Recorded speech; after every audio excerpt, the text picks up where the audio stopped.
YouTube channel दुनिया जहान में आपका हार्दिक स्वागत है।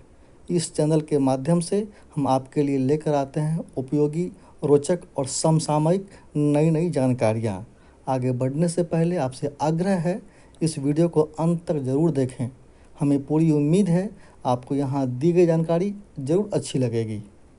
हिंदू पंचांग के अनुसार आश्विन माह की शुरुआत से कार्तिक महीने के अंत तक शरद ऋतु रहती है। शरद ऋतु में दो पूर्णिमा पड़ती है, भादो और आश्विन माह की पूर्णिमा। इनमें आश्विन माह की पूर्णिमा बहुत महत्वपूर्ण मानी गई है। इस पूर्णिमा को शरद पूर्णिमा कहते हैं। इसे कोजागरा पूर्णिमा, जागृति पूर्णिमा या कुमार पूर्णिमा के नाम से भी जाना जाता है। हिंदू मान्यताओं के अनुसार कुछ रातों का बहुत अधिक महत्व है, जैसे शिवरात्रि, नवरात्रि। इसके अलावा इसमें शरद पूर्णिमा भी शामिल है। धार्मिक मान्यताओं के अनुसार इस दिन चंद्रमा 16 कलाओं से पूर्ण होकर विशेष किरणों की वर्षा करता है, जो अमृत के समान होता है। प्राचीन काल में शरद पूर्णिमा के दिन रात भर चंद्रमा की रोशनी में खीर रखने की मान्यता थी। ऐसा माना जाता है इस खीर का सेवन करना स्वास्थ्य के लिए काफ़ी फायदेमंद है। धार्मिक महत्व के कारण वर्तमान में भी अनेक व्यक्ति रात भर चंद्रमा की रोशनी में खीर रखकर उसे उपचारित करते हैं और उसका सेवन करते हैं। लेकिन धार्मिक महत्व के साथ साथ इस खास रिवाज का वैज्ञानिक महत्व भी है। आइए जानते हैं रात भर चंद्रमा की रोशनी में खीर रखने का वैज्ञानिक महत्व क्या है। इस दिन बनने वाली खीर दूध और चावल से तैयार की जाती है। दूध में लैक्टिक अम्ल पाया जाता है, जो चंद्रमा की किरणों से चंद्र शक्ति का अवशोषण अधिक मात्रा में करता है। चूँकि चावल में स्टार्च पाया जाता है, इस वजह से यह प्रक्रिया और भी आसान हो जाती है। अगर वैज्ञानिक दृष्टिकोण से देखें तो इस खीर का सेवन करना काफ़ी फायदेमंद होता है। इस दिन चांद अपनी 16 कलाओं से पूर्ण होकर रात भर अपनी किरणों से विशेष ऊर्जा की वर्षा करता है। खीर को खुले में रखने से ओश के कण खीर के पात्र में गिरते हैं, जिसके फलस्वरूप यह खीर एक औषधि की तरह हो जाती है। इसके सेवन से रोग से लड़ने की क्षमता बढ़ जाती है। इस प्रकार यह परंपरा विज्ञान पर आधारित है। कामवर्धक मानी जाती है शरद पूर्णिमा की रात। हिंदू परंपरा में एक व्यक्ति के लिए उसके जीवन में 4 पुरुषार्थ को प्राप्त करने पर जोर दिया गया है। ये पुरुषार्थ हैं धर्म, अर्थ, काम और मोक्ष। शरद पूर्णिमा को इसमें तीसरे पुरुषार्थ यानी काम की प्राप्ति में सहायक माना गया है। भारतीय ज्योतिष विज्ञान के अनुसार शरद पूर्णिमा के दिन सोम चक्र, नक्षत्रीय चक्र और अश्विन का त्रिकोण बनता है। इस त्रिकोण के कारण शरद ऋतु की इस पूर्णिमा पर पृथ्वी पर एक विशेष ऊर्जा का संग्रह होता है। मान्यता है यह ऊर्जा कामवर्धक और रोमानी होती है। बहुत प्राचीन है शरद पूर्णिमा स्नान की परंपरा। कहते हैं प्राचीन काल के राजा महाराजा, समृद्ध व्यक्ति और जागरूक नर और नारी शरद पूर्णिमा की रात में कम से कम कपड़ों में आधे घंटे तक पूर्णिमा की किरणों को अपने शरीर पर पड़ने देते थे। इसे शरद पूर्णिमा स्नान कहा जाता था। मान्यता थी कि शरद पूर्णिमा की चांदनी रात में 10 बजे से मध्य रात्रि के 12 बजे के बीच कम वस्त्रों में चंद्र किरण के स्नान करने वाले पुरुष और स्त्री को एक अनूठी ऊर्जा प्राप्त होती थी। बिहार के मिथिला प्रदेश में इस दिन कोजागरा पर्व मनाया जाता है। प्राचीन काल से ही मिथिला के नव विवाहित पुरुष और स्त्री शरद पूर्णिमा की चांदनी का स्नान करते आए हैं। रावण को होता था पुनर्यौवन की प्राप्ति।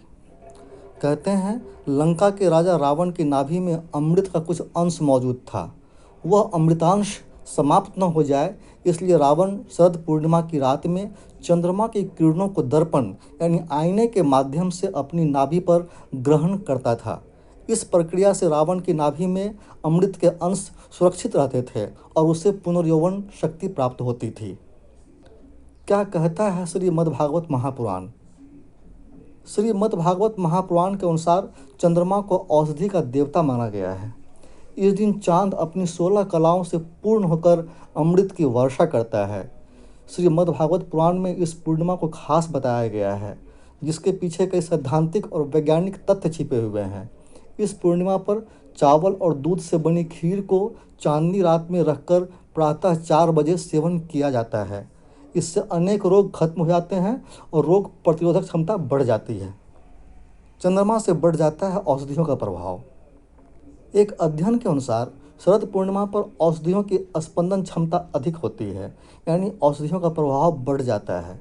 रसाकर्षण के कारण जब अंदर का पदार्थ कंसंट्रेट होने लगता है, तब कोशिकाओं के वैक्यूल्स यानी रिक्तिकाओं से विशेष प्रकार की प्रतिक्रिया और स्पंदन का प्रवाह होता है, जिससे चंद्रमा से जुड़ी औषधियों की प्रभावशीलता बढ़ जाती है। अस्थमा के मरीजों के लिए फायदेमंद है यह खीर। जो व्यक्ति अस्थमा यानी दमा के मरीज हैं, उनके लिए यह खीर काफ़ी फायदेमंद बताई गई है।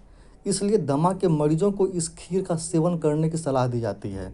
कहा जाता है, प्राचीन काल में दमा से ग्रसित व्यक्ति शरद पूर्णिमा की रात में खीर को चंद्रमा की रोशनी में रखते थे और सुबह 4 बजे के आसपास इसका सेवन करते थे।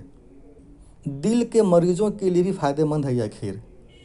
इस खीर का सेवन दिल के मरीजों के लिए भी काफ़ी फायदेमंद बताया गया है। अस्थमा के मरीज की तरह ही दिल के मरीजों को भी शरद पूर्णिमा की रात्रि में चंद्रमा की रोशनी में खीर को रखकर सुबह इसका सेवन करने की सलाह दी जाती है। कहते हैं, इससे दिल की अनियमितताओं और दिल के कुछ रोगों में मरीजों के लिए यह खीर काफ़ी फायदेमंद होती है। स्किन की समस्याओं को दूर करता है यह खीर। माना जाता है, शरद पूर्णिमा की रात्रि में खीर रखकर उस खीर का सेवन करने से स्किन से संबंधित समस्याएं भी दूर हो जाती हैं। त्वचा का रुखड़ापन समाप्त हो जाता है और त्वचा में एक विशेष निखार आ जाता है। इस प्रकार स्किन से संबंधित कुछ समस्याओं के लिए इस खीर के सेवन को काफ़ी फायदेमंद माना गया है। चांदी के पात्र में किया जाता है खीर का सेवन। भारतीय आयुर्वेद के ग्रंथों में बताया गया है कि चांदी में प्रतिरोधक क्षमता बहुत अधिक होती है। इससे विषाणु यानी वायरस दूर रहते हैं। इस प्राचीन वैज्ञानिक शोध के अनुसार शरद पूर्णिमा के दिन दूध से बनी खाने पीने की चीज़ों का सेवन चांदी के पात्र और बर्तन में ही करना चाहिए। जाहिर है, इससे वायरस से होने वाले रोगों के होने की संभावना नहीं के बराबर रह जाती है। यह व्लॉग आपकी जानकारी बढ़ाने के लिए साझा किया गया है। यदि आप किसी रोग विशेष के पेशेंट हैं तो डॉक्टर से सलाह ज़रूर लें। इस वीडियो को देखने के लिए आपका हार्दिक धन्यवाद। आपको हमारी यह प्रस्तुति कैसी लगी, हमें ज़रूर बताएं। यदि अच्छी लगी हो तो इस वीडियो को लाइक करें और ऐसी ही रोचक जानकारी पाने के लिए हमारे चैनल दुनिया जहान को सब्सक्राइब करें। और हाँ, बेल आइकॉन यानी घंटी को ज़रूर दबाएं, ताकि इस चैनल पर जो भी वीडियो अपलोड हो उसकी सूचना आप तक पहुंचती रहे। धन्यवाद।